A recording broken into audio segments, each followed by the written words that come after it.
And that's the end of the first half. As the teams head to the locker room, the Spartans lead the Bulldogs by a score. You guys stink. Geez, Coach, we're only down a couple of points. No, I mean you guys really smell. You need to hit the showers. And here, I got every one of you new bars of soap from the Sterling Soap Company. Each bar is artisan crafted using natural ingredients and essential oils. They also have shave soaps, colognes, beard balm, and a whole lot more. Now get in there. But Coach, we have another half to play. I don't care. I can't stand to be around you. A few minutes later. All right, bring it in tight. You guys are still playing terrible, but you're smelling great out there. Now listen, you're going to need to stock up for the rest of the season. We got a lot of tough games left. So go to sterlingsoap.com after the game. That's STIRLING soap.com. You got that? Yes, Coach. Great. Sterlingsoap.com on 3. 1, 2, 3. Sterlingsoap.com.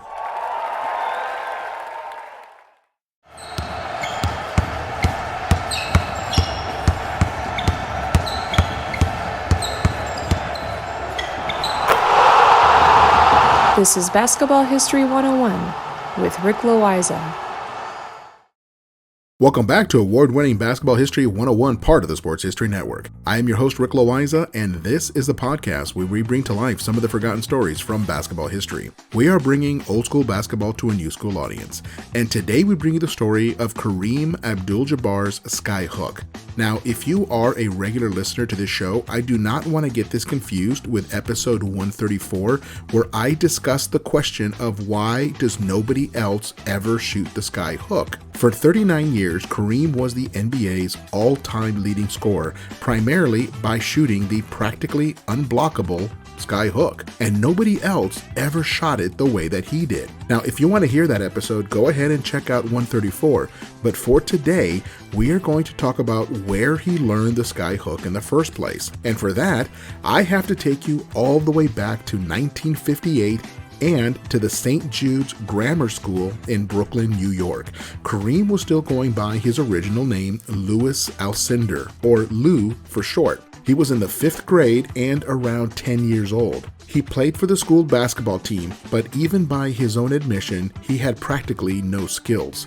He was very awkward with the ball. He had the athleticism of a baby giraffe. He was all arms and legs and did not know how to put it all together in a way that made sense. His coach, Farrell Hopkins, decided that he needed to bring in someone from outside the team to work with young Lou. And what I have not mentioned is that young Lou was already 6 feet tall, or 183 centimeters, and he was only 10 years old. Had he been a kid of normal height, he might not have even made the team. But an axiom in the world of basketball says that you can't teach height.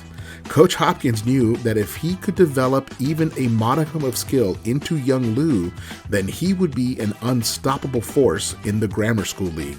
So in comes a college player from Manhattan College named George Headliner. He was more than happy to work with the young player with exceptional height. Now, to get things started, Headliner started the first day with the famous Mikan drill. The drill is named after George Mikan, but the drill was created by Ray Meyer, who was an assistant coach at the University of Notre Dame the first time that he ever met Mikan in the 1940s. Later, when Meyer became the head coach at DePaul University in Chicago, he brought Mikan in to join his team and helped him to develop his shooting by creating the now famous Mikan drill. The drill is a way of developing both hands by doing both right-handed and left-handed layups, but from a stationary position under the basket. Now, getting back to Kareem, or Lou Alcindor, once young Lou grasped the concept of the Mikan drill, he began to perform it very capably. And that was the point where Headliner took it a little bit further with young Lou Alcindor.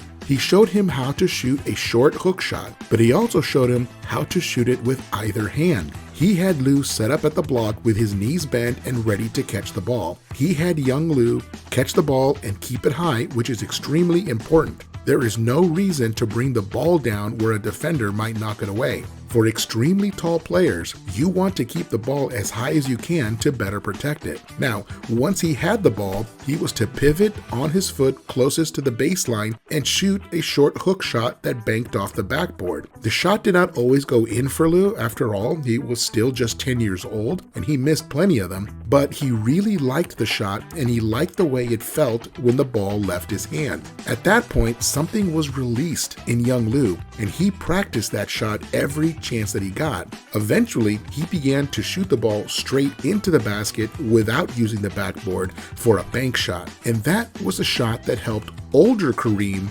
dominate the game with a fairly simple shot that took years to master. The shot was practically unblockable, and I mean only practically unblockable. Wilt Chamberlain did block it a few times, but Kareem then learned how to put a higher arc on the shot so that the defender had no chance of blocking it at all. And of course, his athleticism and coordination eventually came together, and he was one of the greatest athletes in American history. Over a stretch of 7 years, from high school and all the way through university, he only lost 4 games. He won practically every award and championship that there was. In his 3 years on the varsity at UCLA, he won 3 national championships and 3 National Player of the Year awards. And then in the NBA, he won the league MVP a record 6 times, to go along with 6 NBA championships. And a funny thing happened while he was still in university at UCLA. By that point, he had reached his full height of 7'2" or 218 centimeters. And dunking the ball, of course, was no problem at all for him, and he took the opportunity every chance he got. However, the NCAA, which governs university basketball, decided to ban the dunk altogether. At the time, many referred to it as the Alcindor rule, but all it did was force Lou Alcindor to use his skyhook all the more. The fact that the dunk was against the rules almost made no impact to his game. And that takes me back to the question that I mentioned at the top of the episode. Why did nobody else ever learn to shoot the skyhook? Kareem would have been happy to show anybody who wanted to learn it. The only player that I am aware of that actually asked Kareem to teach him the skyhook was Magic Johnson. Being a 6'9" point guard, Magic often took his defender into the low post because he had such a height advantage. The skyhook became incredibly helpful to Johnson. While Magic's version did not quite compare to Kareem's, it was a very serviceable hook shot, and you could tell that it did have a bit of Kareem in it. And I just want to thank George Hayduck, the man who taught a 10-year-old Lou Alcindor how to shoot the skyhook. And then Alcindor took off with it and turned it into something of grace and beauty.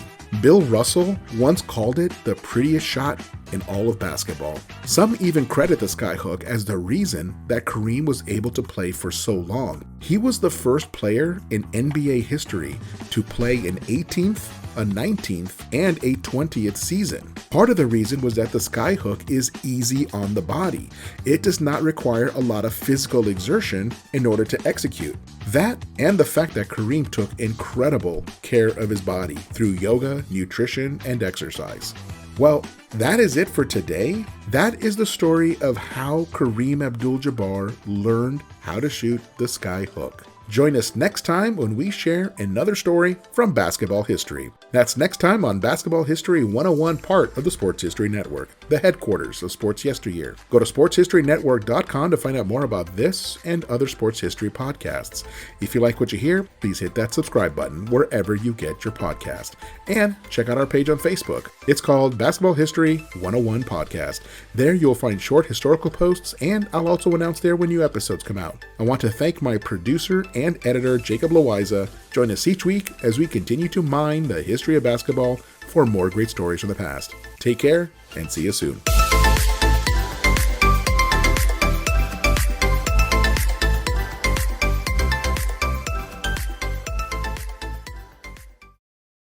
This podcast is part of the Sports History Network, your headquarters for the yesteryear of your favorite sport. You can learn more at sportshistorynetwork.com. Hey there, sports history fan. This is Arnie Chapman, aka the Football History Dude, and I hope that you enjoyed this recent episode presented by the Sports History Network and were able to learn some good old-fashioned sports history knowledge nuggets. I started the Sports History Network back in 2020 with the mission to help podcasters find a community of like-minded sports history nerds, as well as helping aspiring podcasters to start their own shows.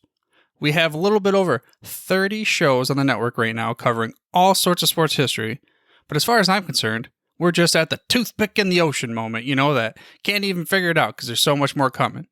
We wanted to create the ultimate headquarters for sports yesteryear, starting with Podcast Network and our website, but we're going to continue to move into other mediums as well. And here's the cool part, because we want you to be part of our team.